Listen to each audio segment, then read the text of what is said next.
Hello friends, good evening. இன்னைக்கு வந்து ஃப்ரெஷ்ஷா அரைச்ச டிஃபன் மாவு வச்சு ஒரு ஸ்நாக்ஸ் ஐட்டம் பண்ண போறோம். அது எப்படி பண்றதுன்னு காமிக்கிறேன். வாங்க வீடியோக்குள்ள போய்டலாம். இப்போ இது வந்து ஃப்ரெஷ்ஷா அரைச்ச மாவு நம்ம இட்லி தோசைக்கு பண்ணுவோம் இல்லையா அந்த மாவு தான் இது. இது வந்து இப்பதான் நான் அரைச்சேன். அதனால புளிக்காத ஃப்ரெஷ்ஷான மாவு. இதுல போட்டாதாங்க நல்லா இருக்கும் சாப்பிடுறதுக்கு. இந்த மாதிரி மாவு அரைக்கும் போது நீங்க எடுத்து இந்த மாதிரி ஸ்நாக்ஸ் பண்ணி கொடுத்தீங்கன்னா ரொம்ப நல்லா இருக்கும். ட்ரை பண்ணி பாருங்க. இப்போ இந்த மாவு வந்து நான் ஒரு பவுல்ல எடுத்துக்கிட்டேன். இதுல வந்து 2 பச்சை மிளகாய்,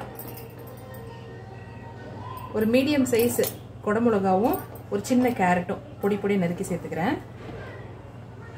குடமிளகா பெருசா இருந்ததுன்னா நீங்க கொஞ்சம் ஒரு பாதி மிளகா போட்டா கூட போதும். கருவேப்பிலை, கொத்தமல்லி பொடி நறுக்கினது, ஒரு மீடியம் சைஸ் பெரிய வெங்காயம், இது எல்லாத்தையும் சேர்த்துக்கலாம். இதில் தேவையான அளவுக்கு உப்பு சேர்த்துக்கலாம். நான் மாவில் வந்து ஏற்கனவே உப்பு கலந்துட்டேன். இப்போ நான் சேர்க்கறதெல்லாம் இப்போ எக்ஸ்ட்ரா சேர்த்தோம் இல்லையா காய்கறி வெங்காயம், இதுக்காக மட்டும்தான் நான் கொஞ்சம் சேர்க்குறேன். இதெல்லாம் சேர்த்து இப்போ நல்லா கிண்டிக்கலாம்.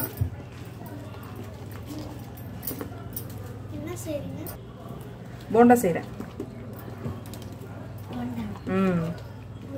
ஓகே, இப்போ நல்லா கலந்து விட்டாச்சு.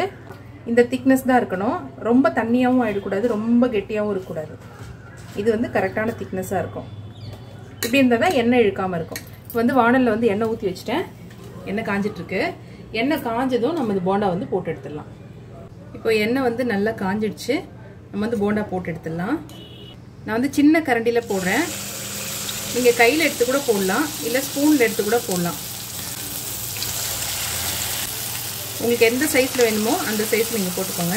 ஆனால் சின்ன சின்னதாக போட்டு சாப்பிட்டோன்னா நம்ம உள்ளெல்லாம் நல்லா ஈவனாக கொஞ்சம் வெந்து வரும்.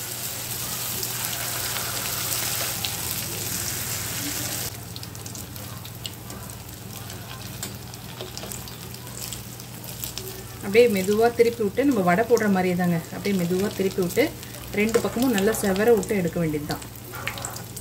இதுக்கு வந்து தொட்டுக்க கூட எதுவுமே தேவையில்லை, ஏன்னா நம்ம வந்து வெஜிடபிள் சேர்த்துருக்கோம். தேவைப்பட்டதுன்னா நீங்கள் வேறு எந்த வெஜிடபிள் இருந்தாலும் அதையும் நீங்கள் சேர்த்துக்கலாம். காலிஃப்ளவரு, உருளைக்கிழங்கு அதெல்லாம் கூட சேர்த்துக்கலாம், நல்லாயிருக்கும். தண்ணி காயாக மட்டும் சேர்த்துட வேண்டாம், மற்ற காய் வந்து நீங்கள் இதில் சேர்த்துக்கலாம். நடுவில் இருக்கிறது மட்டும் வெந்துருச்சு, அதை எடுத்துடலாம்.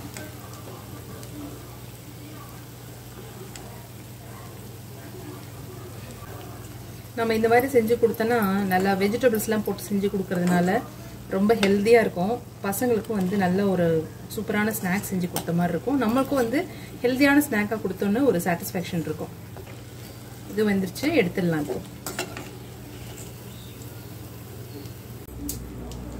பார்த்தீங்களா, அந்த ஸ்நாக்ஸ் வந்து கொஞ்ச நேரத்தில் நம்ம ரெடி பண்ணிட்டோம். ரொம்ப ஈஸியான ஸ்நாக் தான். கண்டிப்பாக ட்ரை பண்ணி பாருங்கள்.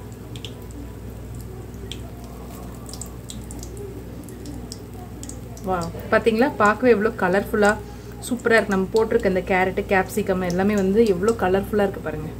குழந்தைங்க எல்லாம் ரொம்ப விரும்பி சாப்பிடுவாங்க. பெரியவங்களுக்கு ரொம்ப பிடிக்கும். டீ டைப் ஸ்நாக்காக இது கண்டிப்பாக ட்ரை பண்ணி பாருங்கள். உங்கள் எல்லாருக்கும் பிடிக்கும். இந்த வீடியோ பிடிச்சிருந்தா லைக் பண்ணுங்கள், ஷேர் பண்ணுங்கள். மறக்காமல் நம்ம சேனலுக்கு சப்ஸ்கிரைப் பண்ணிவிட்டு பக்கத்தில் இருக்க பெல் பட்டனையும் ப்ரெஸ் பண்ணிக்கோங்க. இன்னொரு நல்ல ரெசிபியில் பார்க்கலாம். Bye friends. ஒன்று ட்ரை பண்ணி பார்க்குறேன்.